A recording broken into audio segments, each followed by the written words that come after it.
Blog Talk Radio.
bakunzi baraditeme nongeye kubasuhuza kandi mbaha ikaze mu biganiro byacu byo kuri uyu mugoroba turi ku itariki ya 17 ukwezi kwa cyenda umwaka wa 2020 niturashimye Jean Paul mu kiganiro uyu munsi na JP nkuko musanzwe mubimenyereye buri wa kane w'icyumweru. Muri ikiganiro rero ndabandi kumwe n'umwe mu bayobozi b'urunana Shire Kamana tubuze gufatanya ariko nyuma gato yaho maze kubabwira ibiri ku murongo cyangwa se by'ingenzi tugiye kuvugana. Ikiganiro cyacu cy'umunsi rero ndabanza nisegure ku bakunzi bacu kuko hari impinduka ntoya zabaye mubona nababwiye ko ndibuze kuganira na bamwe mu bakurikira iby'urubanza cyangwa se bashinzwe guhuza ibikorwa urubanza abaloya nako abavoka ba Paul Rusesabagina ntabwo turi buze kwikora uyu munsi cyakora tuzabikora mu minsi ya vuba iri imbere kubera impamvu za gahunda cyangwa se schedule yabaye habayemo conflict ariko ikiganiro cyacu cy'umunsi kikaba cyanahuriranye nuko twari tumaze kubona amakuru ya Kizito Mihigo umaze kugenerwa igihembo gikomeye cyane ku rwego mpuzamahanga ku rwego rw'isi. Iki gihembo rero tukaba tutari kureka kukivugaho ngo tugihe umwanya ukwiriye. Impamvu gifite umwanya munini kinakwiriye kugira umwanya munini muri sosiyete nyarwanda ntabwo ari uko ari igihembo kigiye gutangwa ku rwego mpuzamahanga. Ni urugero rwiza Kizito Mihigo yatanze yasize noneho bikaba atari ibintu bigarukira mu Banyarwanda gusa ko ndabizi ko Abanyarwanda afite abakunzi benshi cyane ariko bikaba byararenze izo mbibi z'u Rwanda. Amahanga yose akaba agiye kumuha igikombe, ntabwo ari amahanga yose agitanze, ni igikombe kitangwa n'umuryango witwa Human Rights Foundation. Akaba rero turi buze kugaruka kuri icyo gikombe ubwacyo nyirizina mu kanya gatoya. Ni igikombe cyatangiye nyuma cyabaye muri 2012 kugera uyu munsi, gitangwa buri mwaka, kikaba ndetse gishyigikirwa n'abantu bashinze nka Google na PayPal. Akaba ari igihembo gitangwa ku bantu bakoze uburyo sinzi uko ndibuze kubyita, ndashiraza kumfasha bwitwa uburyo creative, uburyo mbese budasanzwe bwo kurwanya igitugu ariko hatarimo indwano, non violence, ariko bakoresheje creativity cyane cyane kuri uwo mugabo bakitiriye. Niho turi buze gutangirira no gusobanura impamvu iki gihembo ari igihembo gikomeye n'uwatumye kijyaho n'ibyo yakoze. Ibyo rero ni mu kanya gatoya. Rusesabagina Paul, urubanza rwe bamwangiye kuburana ari hanze. Mu mategeko nyine ibyo uburenganzira bwo kuburana ari hanze cyangwa se droit ya bail, kubera yuko leta y'u Rwanda nta gitangaza kirimo, si ubwa mbere, si uwa mbere bayimye abantu kubera ko gusa bashaka gukoresha igereza n'inkiko cyangwa se indi nkiko ubwabyo nk'inyundo yo gufasha umunyagitugu.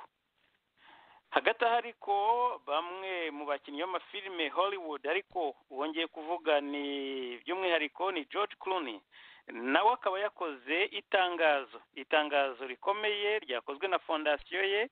Akaba rero ari fondasiyo ye yavuze ko ifite intérêt, igiye gukurikirana ruriya rubanza rwa Paul Rusesabagina i Kigali mu Rwanda. George Clooney ntabwo ari George Clooney nk'umukinnyi w'amafilime gusa, ahubwo afite fondasiyo ye akorana bya hafi niyo bita ABA cyangwa se American Bar Association. Nibo bagenzura imikorere y'abavoka cyangwa umwuga w'abavoka ahangaha muri Amerika hose. ABA rero ikaba ifatanyije na George Clooney iyo fondasiyo ye, bakaba kuko ari ishinzwe kureba ubutabera ku isi hose, cyangwa se iyo fondasiyo ye ikurikirana ibintu bijyanye na injustice.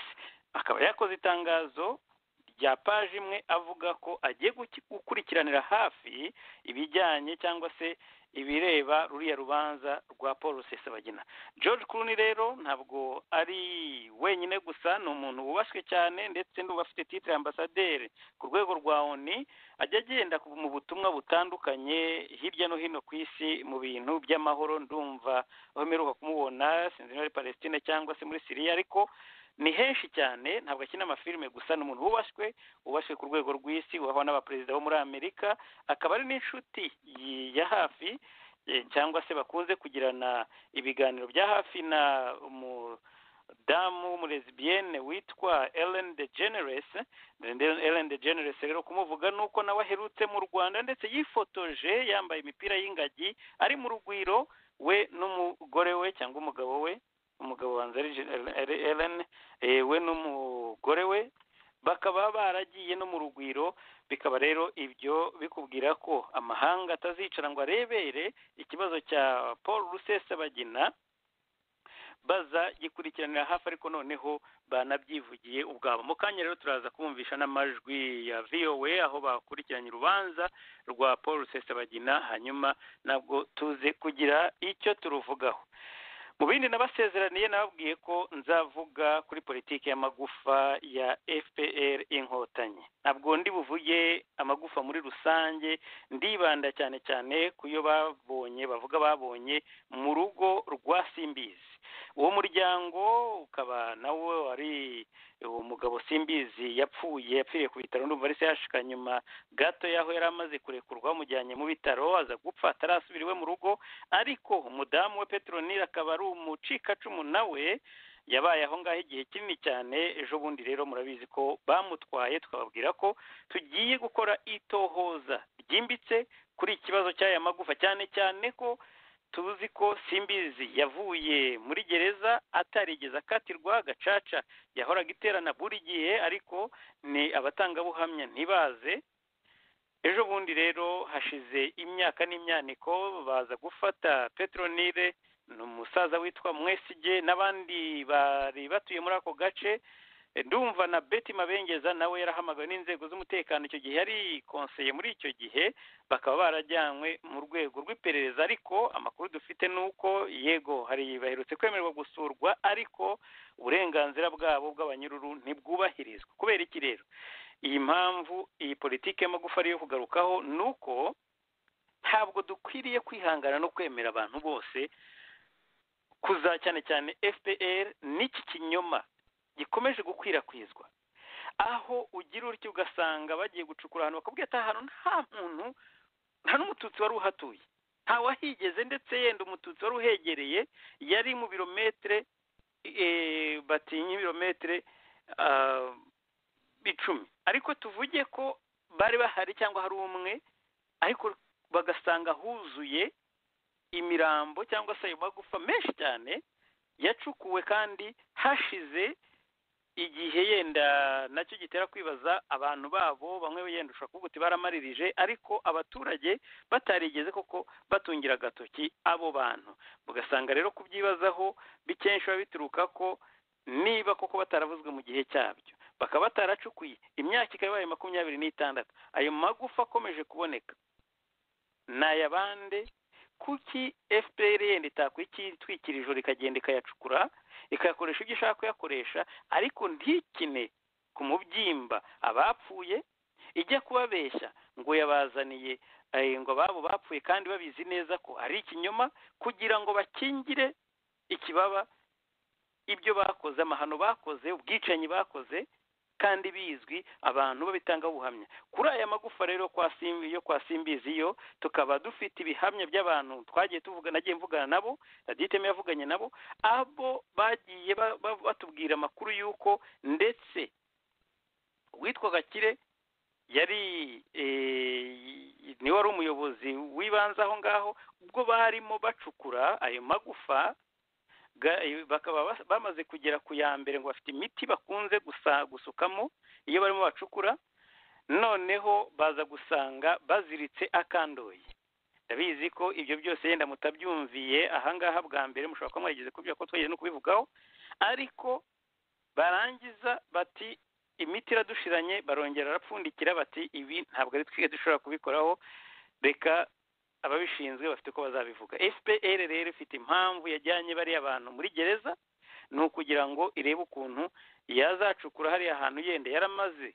no kumenesha abantu bahatuye bakagenda bagasenya nk'amazu yaho bakarimbura barangiza bakazatwara ayo magufa mu buryo bw'ibanga kugira ngo icyaha bakigereke ku bandi cyangwa se bahishe ibikorwa byayo ntabwo bishobora kwihishira byarabaye ntabwo ari ngombwa kwirirwa ujya kubanza gufunga abantu ngo kugira ngo uzavuge ko yenda hari abatutsi bapfuye muri 1994 ntabwo ari ngombwa birazwi reka kuza gukora ibintu by'ubushinyaguzi ayo rero niyo makuru turi buze kugarukaho mu kanya katarambiranye intambara z'i Burundi twavuze ejo bundi ntabwo nzigarukaho gusa makuru dufite nuko harimo abantu b'intasi z'u Rwanda bamwe na bamwe batangiye kugenda bafatwa ariko ni mu gihe intambara yo buriya butero bwo mu bice bitandukanye bwo mu Burundi bukomeje kandi amakuru agaragaza yuko Kagame afite umugambi muremure urenze ibyo bitero gusa mu gihe ntari buze kuvuga kuri iyi nkuru cyangwa kuyitindaho kimwe gusa nshaka kugira ngo mvugane n'abakunzi baraditeme kuri iyi nkuru tutagenda tuzagarukaho ikindi gihe nuko mu binyamakuru by'u Rwanda mu bavuga ko byavuze ko byavuganye namwe batera u Rwanda ngo imwe mu mpamvu ituma batera Burundi bakomeza kurwana na leta y'u Burundi ngo nuko ikorana bya hafi n'abantu bakoze jenoside mu Rwanda ibyo ni ibisobanuro birimo byandikwa ku binyamakuru nka za Bwiza byo mu Rwanda bikora mu kwa leta ya FPR bakaba rero bumva ko iyo ngo ari impamvu ishobora gutuma bagira barwana ishyaka ryo gukuraho ubutegetsi bwa General Neva cyangwa se Evariste bakunzi baraditeme rero nk'uko nayo mbabwiye reka dutangire mu kanya katarambiranye ni ikiganiro cyacu gitangize iyi nkuru ya Kizito Mihigo inkuru ishimishije nubwo Kizito yapfuye akaba atakiri kumwe natwe, ariko murabona ko arimo gukomeza gukora ibitangaza no kuvuga mu gihe atakiri kumwe natwe. Kizito Mihigo rero murabizi ko hashize amezi 6-7 apfuye, ariko ntabwo spirit ye yapfuye, ibikorwa bye ntabwo byapfuye. Kizito yakoze ikintu cy'ubutwari kugira ngo asige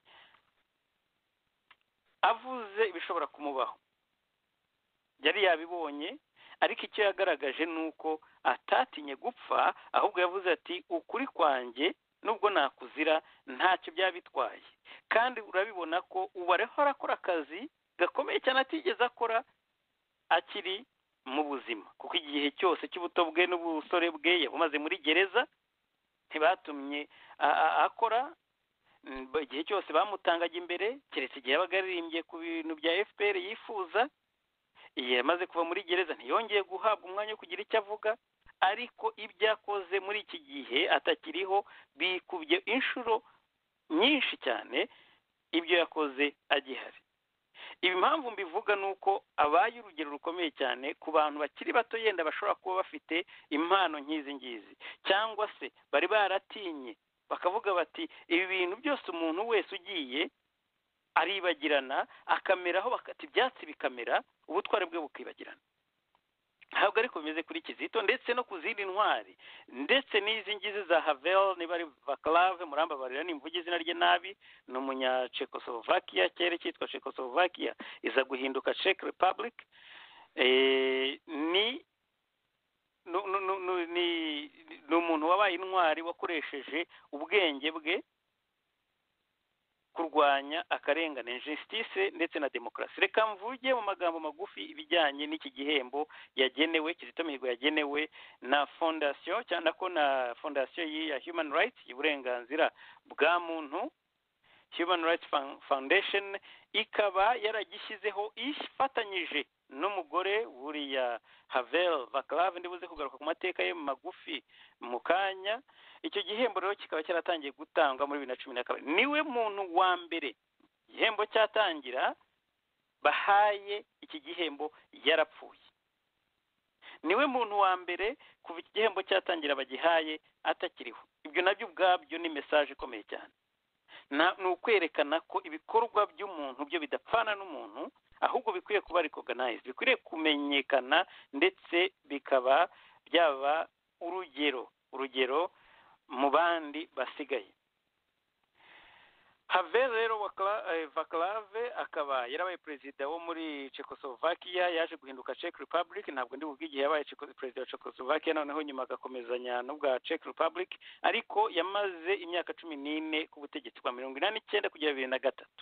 Yari umwanditsi, yakoresheje imbaraga ze mu kwandika amapoeme n'ama-essai cyangwa se za dissertation kugira ngo anenge ubutegetsi bwariho bwa gikomunisti, ndetse aza no kugera ubwo abuvanaho, afasha kubuvanaho muri 1989. Yashiruraza kunkosora niba nibeshye, no mu guha umwanya wawe kugira ngo yenda ufite ibitandukanye n'ibi turaza kubivuga, ariko 1989 nibwo iyo guverinoma ya komuniste yavuyeho, akoresheje donc kwinfluence abantu kandi adashyizemo imbaraga. Amaze gufata ubutegetsi, yaje gutanga amnesty cyangwa se ababarira abanyururu bose bari barafunzwe na guverinoma y'abakomunisti. Yabonye ibihembo byinshi cyane, birimo ibyo bya nka kiriya Rusesabagina yabonye muri White House cyitwa Presidential Medal of Freedom. Aza kubona igihembo gikomeye nacyo cya Gandhi Peace Prize. Aza kubona ikindi gihembo cyitwa Philadelphia Liberty Medal, urumva ko nacyo ni icy'ubwisanzure. Aza kubona ikindi gihembo cyitwa Order of Canada, ubwo ni icyatanzwe muri Canada, n'icyitwa For Freedoms Award. Noneho aza kubona kandi ngo yaragizwe na Ambassador of Conscience, nako yabonye igihembo cya Ambassador of Conscience Award, ndetse aza hari n'umwaka academique bamwitiriye mu Burayi wo muri 2012 na 2013 akimara gupfa. Ndetse amaze gupfa, ikibuga cy'indege cyo muri Prague cyangwa se umurwa mukuru wa Czech cyahise bagihindura izina barakimwitirirwa. Ni umugabo rero ufite amateka meza cyane. Bivuze iki rero kuri Kizito Mihigo? role model w'abanyarwanda bakiri batoya, bamwe bashobora gutekereza bati Kizito arapfuye, ibyo yakoze byamumariye iki, yaceceka akaba nk'abandi bose, kuki yaririmbye indirimbo indirimbo y'igisobanuro cy'urupfu ari imwe mu zatumye abantu benshi bamumenya, barimo n'amahanga ndetse n'aba ngaba bamutoranyije. Iki gihembo nk'uko nababwiye gitangwa, cyateguriwe ndetse kinatangwa muri New York City, niho uyu muryango wavukiye, noneho ukaba ufashwa cyangwa uhabwa n'amafaranga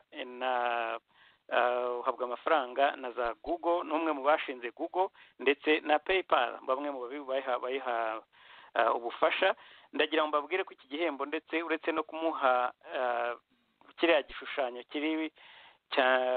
kirimo amabara ya zahabu, ariko bazamuha n'amafaranga umwaka, kubera ko ari abantu batatu bakibonye basanze bagomba kukibona uko ari batatu, umwe n'uwo muri China, n'undi n'uwo muri Arabie Saoudite, ndetse undi akaba ari uwo mu Rwanda, ni Kizito Mihigo. Bazagabana amafaranga angana n'ibihumbi 38 by'amadolari, kandi uwo muhango ukaba uzabera online. Abashaka kuzawukurikirana tuzabafasha kuri Radio Iteme, tubahe link mushobora kujyaho ku bafite internet, mubikurikire. Baha intwari y'u Rwanda Kizito Mihigo, wapfuye azira ibitekerezo bye, ariko akaba atarapfuye, akaba yarapfuye ku mubiri, ariko umwuka ndetse n'ibikorwa bye bigikomeza.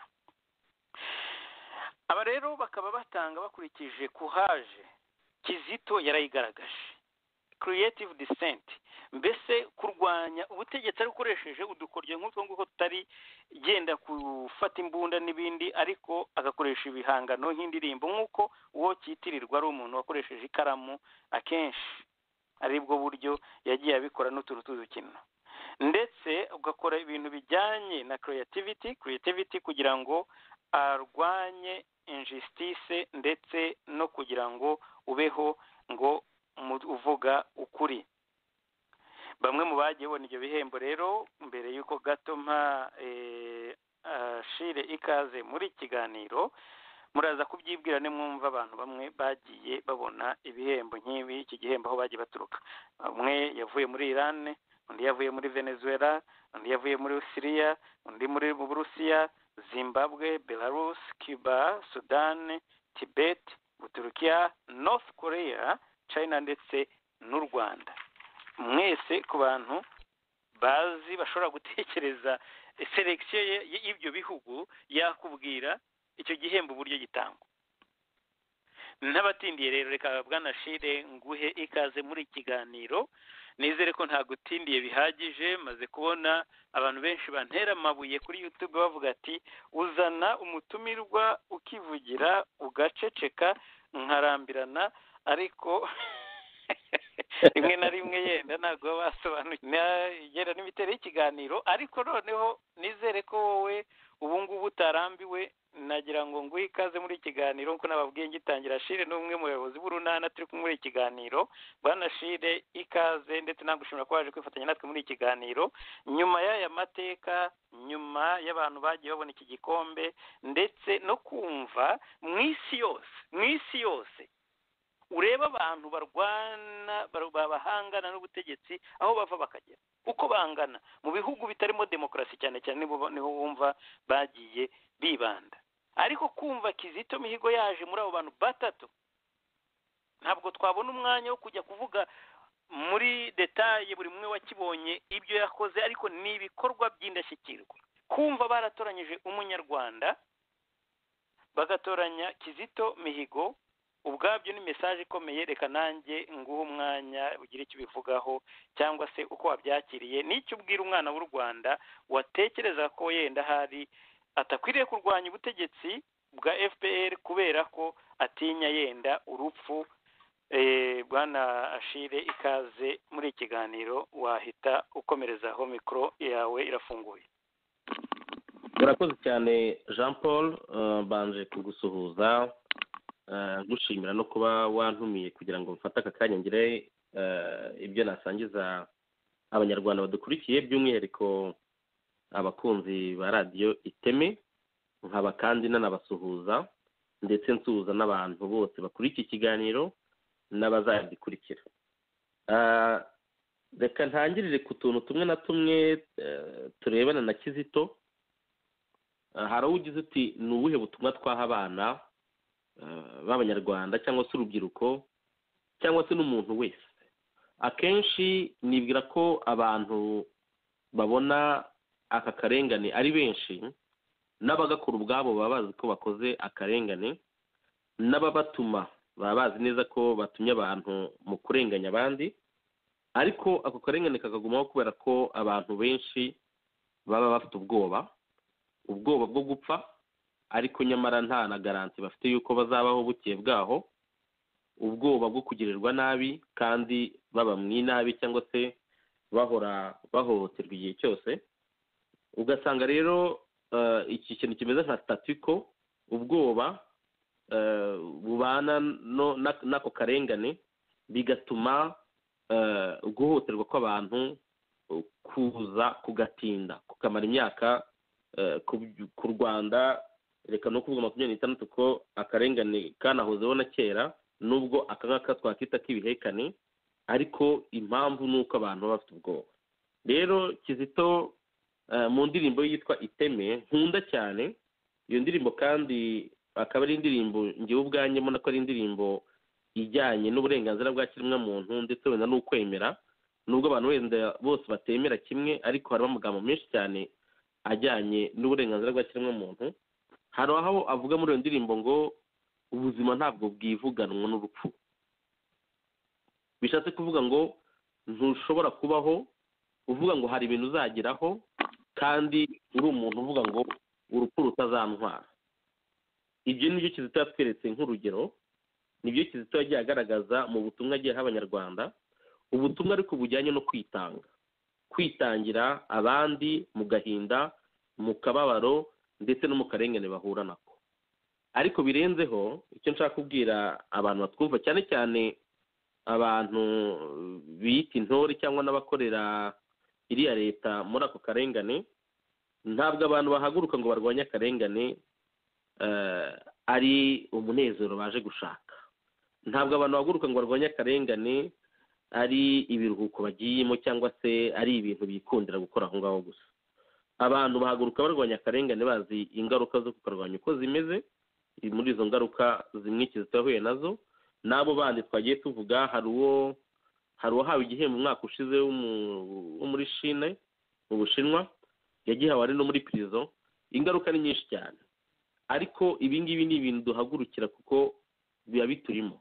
Kizito ntabwo yahagurutse yabuze ikindi akora, byari bimurimo, yumva ko ari wo muhamagaro we, yumva ko aribyo agomba gukora kandi yabikoze neza. Ndetse ababikora ni abantu usanga amazina yabo cyangwa se n'ubuzima bwabo buramba kurusha ababarenganyije. Aka kanya turavuga Kizito ugiye kubona igihembo, ndumva kizatangwa ku itariki 12 z'ukwezi kwa 10 niba ntibeshya, ariko aho hantu ntabwo tuzahabona abamurenganyije. Ubwo tariki zingahe? Ndumva ari 12 z'ukwa 10, ndumva ariko nigeze gusoma ahantu. Nibaza reka turaza kubireba, ariko komeza.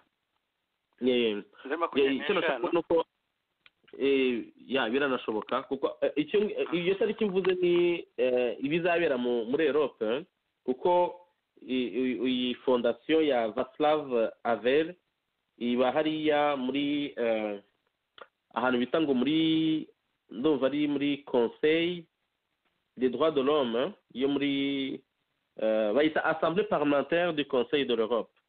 Aho ngaho wenda niho narebye ko iki gihembo bazagitanga muri sesiyo zabo, ariko ushobora gusanga ceremony izabera nyine izaba 15 aho ngaho New York.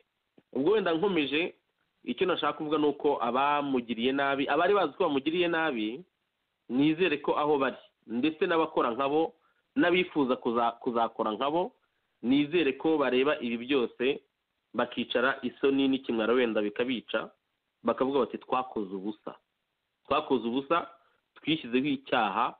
Tutarajya kure, ndaza kukwibutsa aho wari ugeze.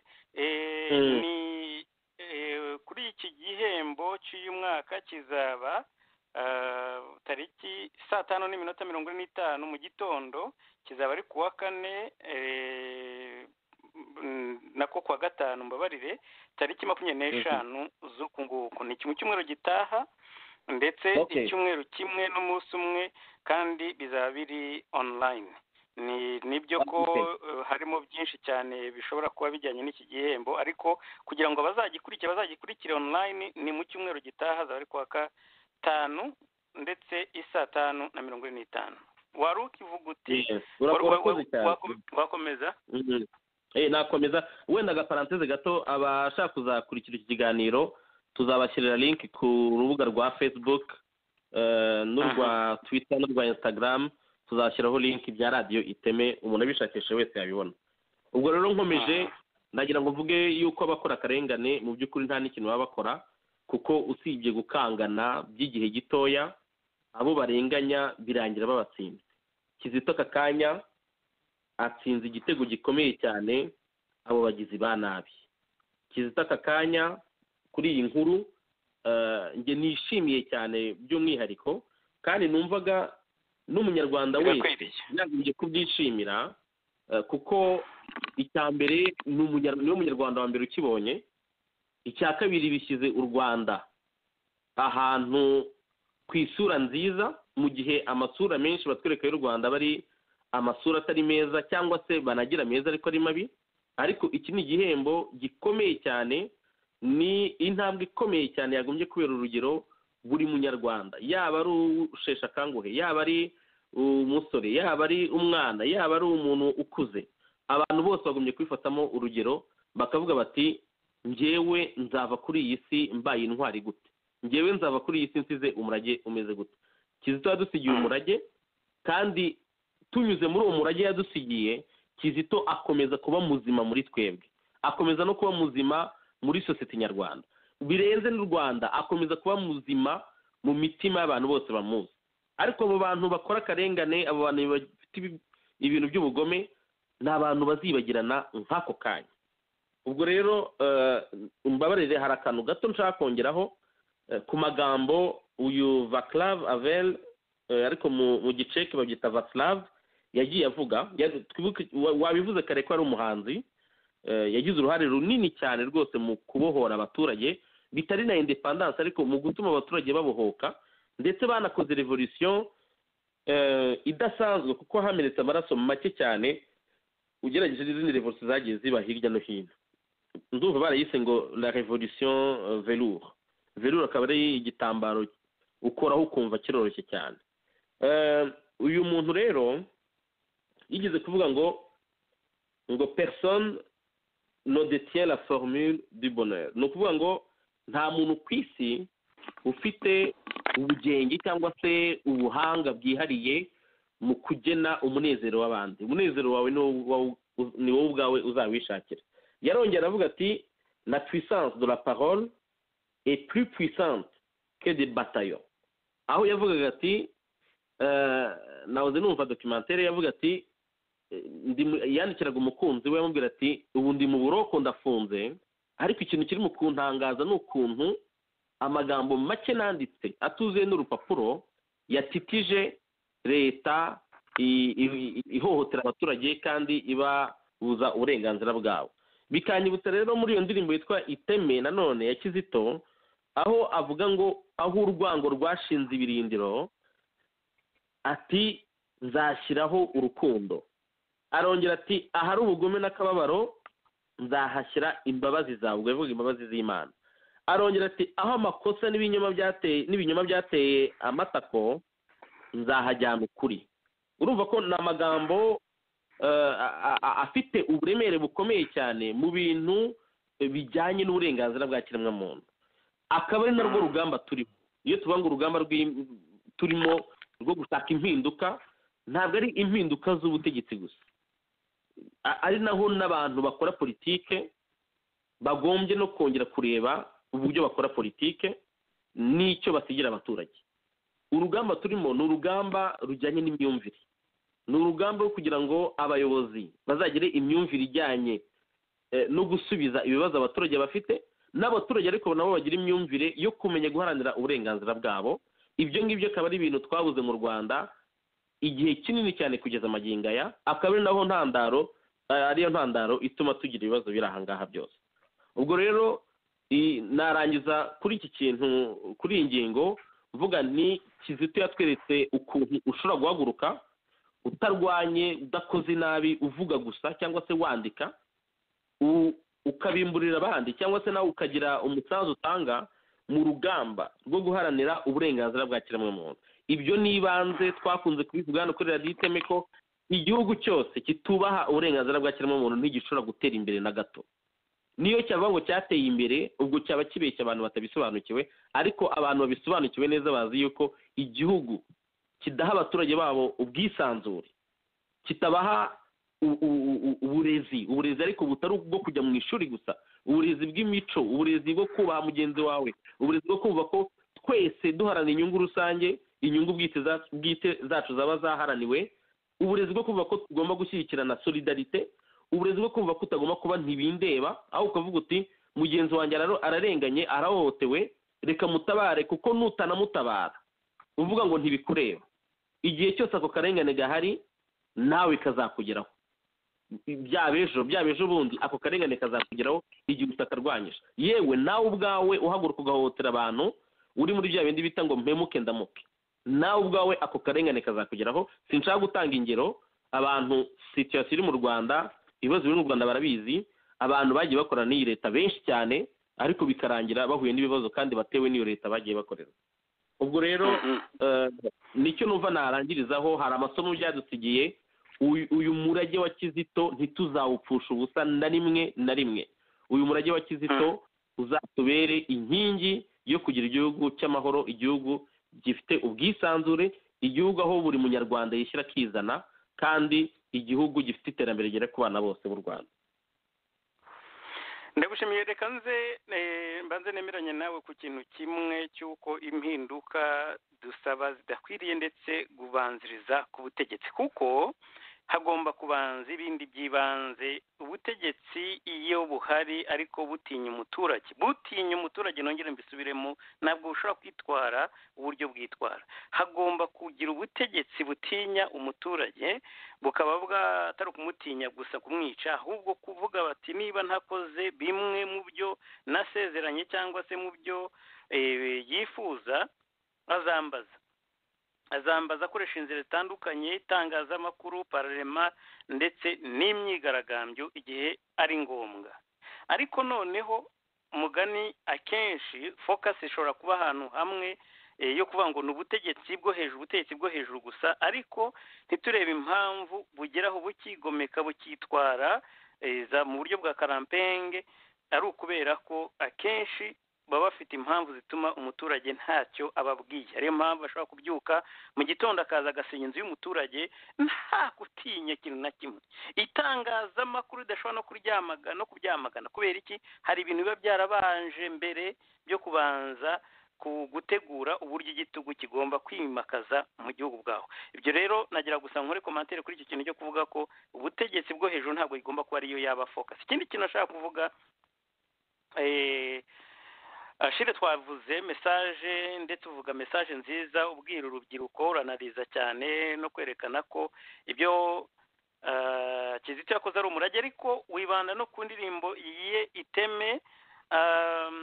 Muri iyi ndagira ngo mvuge ko muri iki gihembo, mu nyandiko cyangwa se mu itangazo ryasohotse rivuga ibijyanye n'iki gihembo, hagaragayemo indirimbo y'igisobanuro cy'urupfu. Ntibayivuze nk'uko nyivuze, ariko bavuze ko ari indirimbo yasohoye muri 2014, ubwo yerekanye muri iyo ndirimbo akababaro cyangwa se empathy, kumva akababaro k'undi muntu, abasivile bishwe n'inkotanyi cyangwa se bishwe na FPR batazize jenoside y'abatutsi.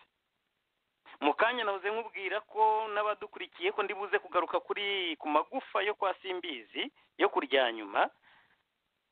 Amagufa twamenye ko yacukuwe bagasubiza bakongera bakayahamba bakayashyingura, kubera ko baje bagasanga ayo magufa bavuga bati ntabwo ari uko bapfuye. Abandi bari bafite imipanga, abandi bari baratemwe, bari bafite imisuti n'ibindi bitandukanye, ariko aya magufa tubona nako ibi tubona by'akandoyi, ibi ntabwo byari iby'interahamwe.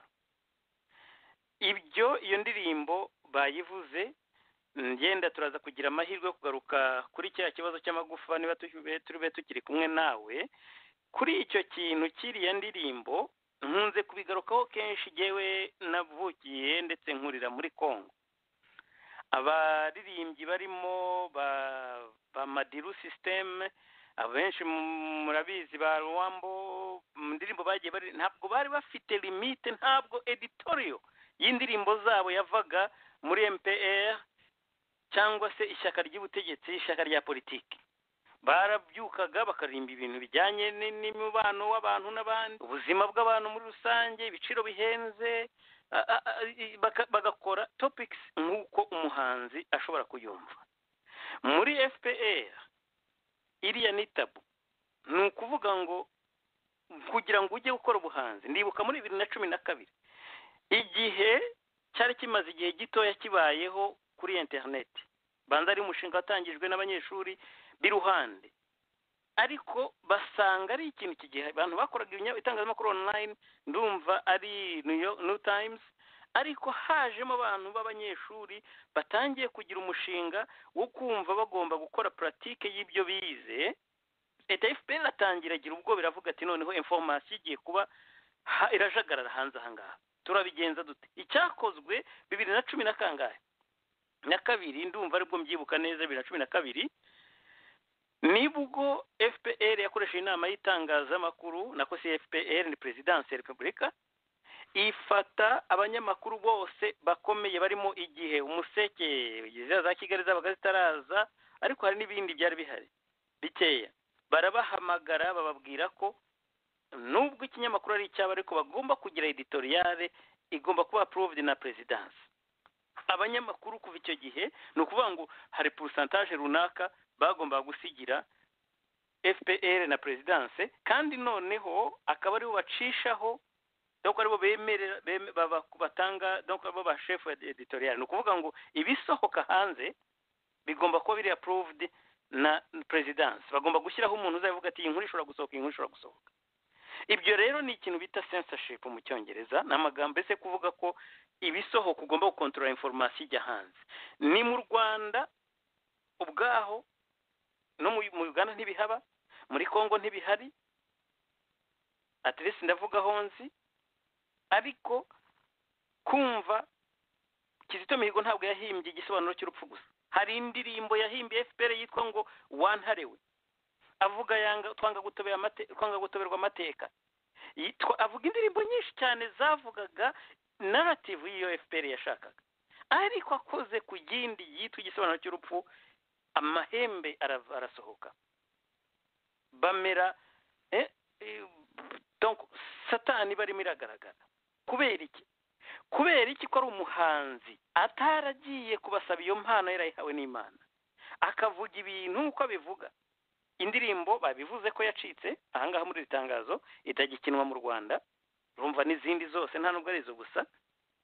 Ariko njyewe ndagira ngo ngaruke ukore commentaire ngufi, ngusabe gukora commentaire ngufi, tuvuge kuri ibi bintu byo kurestrictinga cyangwa se gukumira, gukora censorship. Nkuko twabivuga tuvuga ati urubyiruko rukwiye kureba yuko Kizito atapfuye, umurage we urakomeye cyane, ariko ntabwo twanakwibagirwa n'icyo kintu gituma banagira ubwoba cya FPR cyo kumva ko ngo kugira ngo ubanze k'umuhanzi uvuga ibyo yisanzuye havuga, nuko ugomba kubanza ugahunga ugasohoka mu gihugu. Ari nabyo twavuga ejo bundi mu kiganiro cyanjye na Samputu, aho twavugaga ko no kujya kwizihiza anniversaire y'umuntu nkuriya ubwabyo ugomba kubisabira uruhushya, cyangwa se ugaterwa ukavumwa muri societe nyarwanda nk'ibyo twabonye byakorewe Samputu. Ndagira ngo commentaire ngufi kubijyanye n'iyi myitwarire ya leta, ntabwo ari ukuvuga ngo bari hano uyu munsi kubera ko bivuze yashire, ariko ni ukugira ngo bamenye ko n'ahandi ibyo bintu bibaho, atari igitangaza kumva ko umuhanzi ashobora gukritika ubutegetsi cyangwa se politike mbi akoresheje ibihangano bye. Byakabaye ahubwo ari inzira nziza zo kugufasha igihe koko ubeshya ko bimwe na bimwe bikorwa utabizi. Ashire komantere yawe ngufi kuri iki kintu. urakoze cyane Jean Paul. ubundi nkunze gukoresha ijambo bazanye rishyashya ngo ni ubudasa, bavuga ko bakora ibintu by'ibitangaza, ariko ibitangaza bishobora no kuba mu buryo butari bwiza. ubusanzwe rero ikibazo gihari kandi gisa nk'ikiri n'ahandi henshi, ni ikibazo cy'isaranganywa ry'ubukungu, aho usanga abantu bamwe bashaka kwikubira ibintu kurusha abandi, noneho kugira ngo babigereho bakitwaza cyangwa se bagakoresha za politike zo gucamo abantu ibice. ariko ikibaranga cyane cyane ni uko inzego z'ubuyobozi, inzego z'ibikorwa remezo usanga nta bwigenge na buke zifite. ni ukuvuga ngo igihugu kiba cyarashimuswe n'abantu bakeya baza aribo bavuga bati bigomba kugenda ukunku aha n'aha mu buryo bwose bushoboka. yewe n'uyu nguyu Václav Havel ibyo yakoze yabikoze muri leta yari itsikamiye abaturage, kandi nayo yatangiye kumugendaho no kumufunga kuko yashaka gukontorora cyangwa se kuyobora ibyo yandikaga n'ibyo yakoraga byose. bijyanye rero n'ibiba mu Rwanda, aho usanga leta ishaka gukontorora ibintu byose bibaho, amadini, amakipe, ibintu bya siporo, sosiyete zigenga, ibintu byose usanga leta igomba gushyiramo akaboko kugira ngo ikontorore. iyo kontorore rero wigeze kubivuga ituruka ku bwoba, kuko mu by'ukuri iyo uretse abantu ngo bakisanzura, bakiga, bakaganira, bakisanzura mu gutekereza, bakisanzura mu guhana ibitekerezo, mu by'ukuri birangira bose bahurije ku kintu kimwe cyitwa ngo kuki tubayeho nabi. iyo bamaze kumenya impamvu babayeho nabi, bamenya n'igituma izo mpamvu ziba zihari. nta kindi rero cyabashobora, kuko icyo gihe bamaze gusobanukirwa barahaguruka bakagukuraho. nibyo byabaye muri Mali, nibyo byabaye muri Sudani, nibyo byabaye muri Burkina, nibyo byabaye muri za Algeria, za Tunisia, za Egypte n'ahandi henshi. niko byagiye bigenda. iyi ndirimbo rero ivuga ngo igisobanuro cy'urupfu, ni indirimbo yari irimo kunga abanyarwanda by'ukuri, kuko yari indirimbo ivuga iti uko baba batwita kose, uko waba witwa kose, aho waba uturuka hose, uko waba ushaka kategori waba ushaka kwishyiramo, ubwoko waba ushaka kwibonamo, uri umuntu, kandi na bariya bapfuye nabo bari abantu. kandi ntabwo dushobora gusumbanisha impfu z'abantu ngo tube ngo izi mpfu ngo zirahanitse ngo zirasumba izindi mpfu. umuntu apfa ari umuntu, kandi urupfu nyine rutwara abantu, ntabwo rutwara abantu bamwe ngo abandi rubareke. cyabaye mu Rwanda rero, abanyarwanda bararenganye, kandi barenganijwe n'abantu bari abayobozi n'abakiri abayobozi, reka tubite abategetsi ahubwo. ibyo rero ni ukuri kwambaye ubusa. n'iyo baza bakagenda bica abantu buhoro buhoro, uko kuri ntabwo kuzigera gupfa, kuko ni ibintu byabaye kandi abantu babayemo badashobora kwibagirwa. Kizito rero muri iyo ndirimbo ngo igisobanuro cy'urupfu, mu by'ukuri yari amaze kubwira abanyarwanda ati yemwe mureke kongera gukomeza gutandukana, ngo bamwe barapfuye abandi ngo ntibapfuye, ngo cyangwa se ngo bamwe ngo barapfuye ngo cyane ngo mu bugume ndengakamere, ngo abandi ngo bapfuye ngo ari ngo accident, cyangwa se ngo ari ngo umujinya ngo watewe n'abandi bantu. oya, ntabwo ari uko bimeze. na Kizito yarabivuze, kandi Kizito yabivuze ari umwe mu bacikacumu, ari umuntu nawe wiciwe mu by'ukuri muri iyo ntambara, ariko araza arenga ku gahinda ke, arenga ku kababaro ke, arenga ako karengane bamugiriye, aravuga ati twese turi abantu, nta muntu ukwiriye gupfa. iyo mesaje rero niyo leta y'u Rwanda ashaka kumva. impamvu leta y'u Rwanda ashaka kumva nuko mu by'ukuri iyi leta ntikunda abanyarwanda. imyaka 26 abantu bakomeje guhunga, buri munsi amaraso arameneka muri kiriya gihugu. ngabona ba Rusesabagina wenda turaza kumugeraho, baranashimuta abantu bakabatahana hariya babahimbira ibyaha. ubwo ibyaha bya Rusesabagina nabyo turaza kubireba ibyo ari byo, ariko mu by'ukuri bikankomeza mbyite ngo ni ubudasa bw'iyi leta. ariko ikigaragara ni uko Kizito mu butumwa bwe yarabatsinze. abasigaye ni abanyarwanda, twebwe tugomba kumva ko ubwo burenganzira bwacu tugomba kubuharanira, kandi ko tutagomba gupfusha ubusa uwo murage Kizito yadusigiye. nicyo navuga kuri iyo ndirimbo. Jean Paul, murakoze. urakoze cyane Ashire Kamana. reka twakire igitekerezo twumve igitekerezo nako cyangwa contribution ya Tabita nawe mbona ahangaha muri studio. Tabita, yenda ndabanza ngusabe mu kanya nahoze mbivuga ngitangira ikiganiro abantu batwandikiye bavuga ngo nakwimye ijambo ubanza ubabwire ko nta jambo nakwimye keretse niba mwemeranya nabo umuntu abo ni abakunzi banjye ese uri munini ndabashimiye ahubwo abo bakunzi banjye rwose bamvugiye arabo wabwiye igihe waziye ukababwira igihe wategereje uko kingana barankurikirana bagomba kwishyiramo ko wimwe ijambo nabanje kubivuga ariko reka twumve igitekerezo kuri iyi turi ku ngingo ya Kizito ndi hafi kuyivaho ariko ndagira ngo nawe twakire contribution yawe nanjye niho nagira ngo nkore agakomanteri gato binaniye kwihangana numvise muvuze Kizito nanejejwe cyane no kumva ko Kizito ntabwo yapfuye arasinziriye azakanguka ahubwo abamwishe niba bashaka iyo bagana urumva niba bashaka iyo barigitira Kizito iki gihembo bazamuha kiratunejeje kiranejeje nizere ko kandi ngiye kubisengera kandi Imana iranyumva ngo bazahamagara umubyeyi we mama we azaze acyakire I really do hope ko bazahamagara mama we akaza akakira iki gihembo cy'umwana we cy'uyu mutagatifu Kizito Mihigo erega Kizito ntabwo yapfuye utarajya kure buriya biranashoboka ko gahunda y'uko bazacyakira aho bazagiha biranashoboka ko ari ibintu bishobora kuba byarabaye iri tangazo rishobora kuba ryaraje bararangije yenda izo gahunda zindi nuramuka amasengesho yawe ubona atagenze uko uyifuza ntucike intege nta cyubwo ni ko Imana izaba yabishatse nabyo tuzabyakira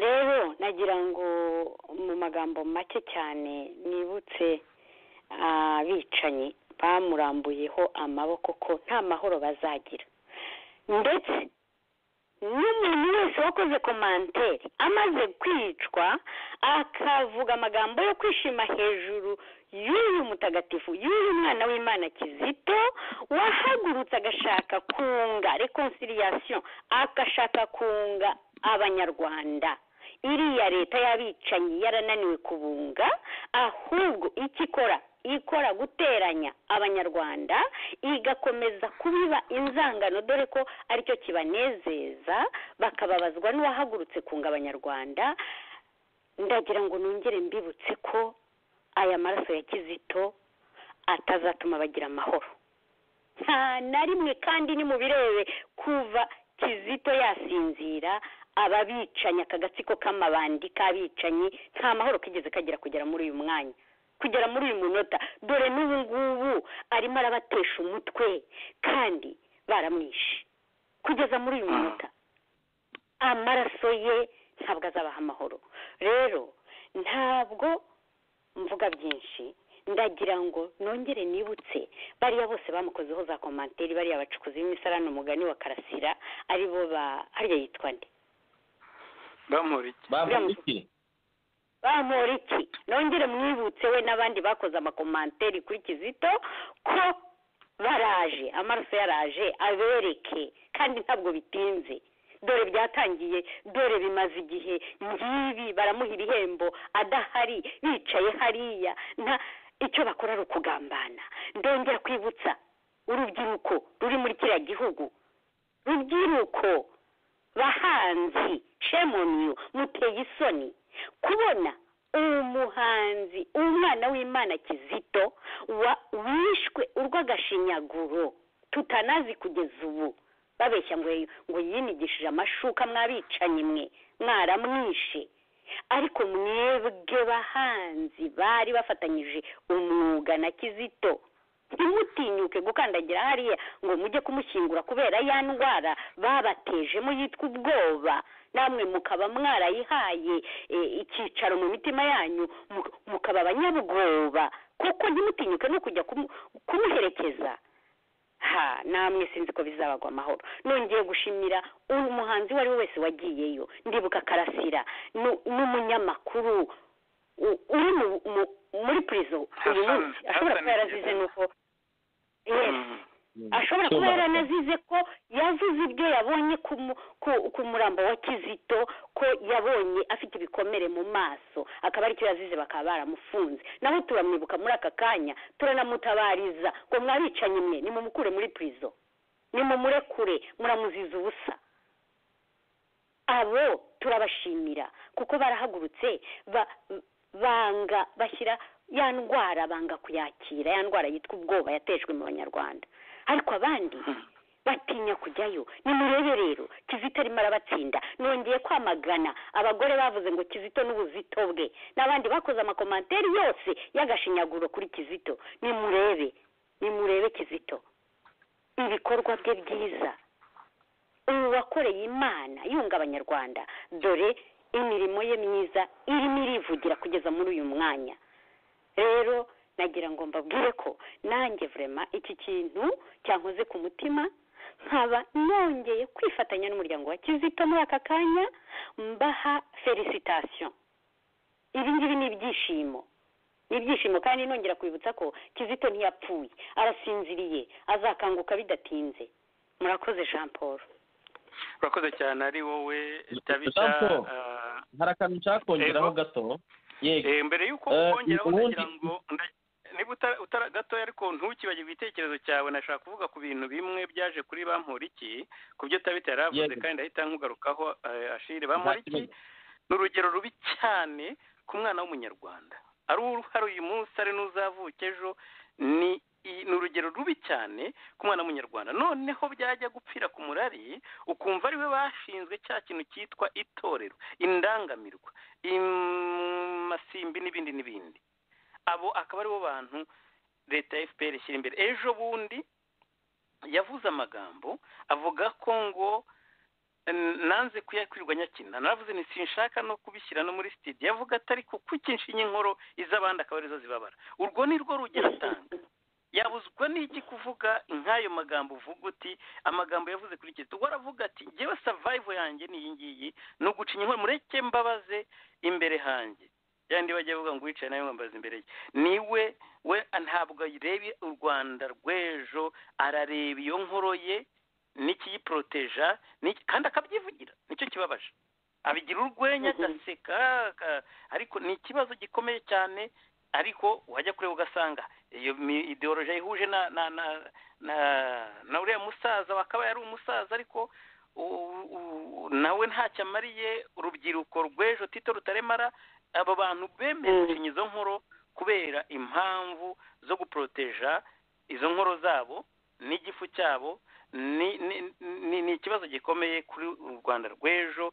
nagira ngo rero kuko ni za nyuma ntibagire vuba. urwo rugero atanga ni rubi cyane. ni n'abandi batabibona, abo bose njya numva bajya kwiha abantu bo hanze, barimo bariya Tom Ndahiro. ariko ibintu nk'ibyo ngibyo ko numva banenga ikibi, ibyo noneho byo bakabica ku ruhande. Ashire, nizere ko igitekerezo cyawe kigifite. oya ntabwo. urakoze Jean Paul, muranyumva neza? turakumva cyane. yego ntabwo nakibagiwe. ni akantu gato nashaka gushimangira, ni uko abantu bahabwa iki gihembo mu by'ukuri usanga hari itariki ntarengwa yo kudepoza, yo gutanga kandidatire z'abantu nyine bashobora kugihabwa. ubwo rero nagira ngo nshimire abantu bose baba baragize uruhare mu gutanga izo kandidatire cyangwa se gukurikirana iyo dosiye kugira ngo irinde inatoranywa mu bantu mu madosiye agomba guhabwa igihembo. abo nabo baba ari umuryango be cyangwa se inshuti cyangwa se impirimbanyi za demokarasi, abo ari bo bose nabo nagira ngo mbashimire. mujye mwibuka ko afite na Kizito KMP, Kizito Mihigo Foundation, nayo ubwayo for peace, nayo ubwayo izakomeza kuvuga igihe kinini cyane. yego nayo irakora kandi turayishimira cyane, turanabashyigikiye. byari ibyo ngibyo nagira ngo nongereho. ndagushimiye cyane Shire ndetse na Tabita. ndeka mu kanya katarambiranye ndagira ngo tuze kugaruka ku zindi ngingo. ikibazo cyangwa se iyi evenema y'igikombe cyo guha Kizito Mihigo igihembo mpuzamahanga igihembo gihabwa abantu babaye indashyikirwa ku bintu byo kuzana demokarasi, kurwanya akarengane mu bihugu barimo. Urebye ukuntu bagiye abakibonye background zabo, ni ikintu gikwiriye guhabwa attention ikwiriye mu itangazamakuru mu Rwanda n'ahandi. Ni ikintu gikomeye cyane. Abandi bo mu bihugu byacu cyane cyane mu Rwanda, kubera ko liberty atari ikintu baha agaciro cyane, ntibigeze banayibamo na rimwe, niyo mpamvu batayizi. Ntabwo iki ngiki bazagiha umwanya wabyo ukwiriye, ariko ndizera ntashidikanya ko uko bakomeza kugenda bamushyira kuri map y'isi bizatuma yenda n'abandi bakanguka bakamenya yuko mu by'ukuri ubwoba atari cyo gisubizo, ahubwo ko bizagenda bifungura amaso buri umwe n'abanyarwanda bamwe batekereza gukora ikintu ariko bakaba bafite inzitizi zimwe na zimwe, batekereza ko yenda ubuzima bwabo buba burangiriye aho ngaho. Igikorwa cy'ubutwari nk'iki rero kizakomeza kivugire, kandi ndizera ntashidikanya ko bifite abo bizakangura. Kandi mu by'ukuri hari abandi bashoboye gukora byiza, barimo nka Karasira watabitavugaga, n'abandi bagerageje nka Cyuma Hassan Dieudonné, ndetse n'abandi bahanzi bakera barimo ba Karasira, yitwa Karasira cyangwa umudamu uriya mukobwa nawe ndumva ni Karasira, uriya mukobwa wagiyeyo nawe ntabwo nibuka izina rye, ariko ndumva ari Karasira. Ni Karasira uriya utari professeur. Ndagira rero Clarisse Karasira nawe yagiyeyo. Mu kanya gato rero ndagaruka ku nkuru yindi nayo ikomeye, inkuru yahagurukije isi yose ya Rusesabagina n'abanyamakinnyi b'amafilime ba George Clooney. Ni mu kanya gatoya.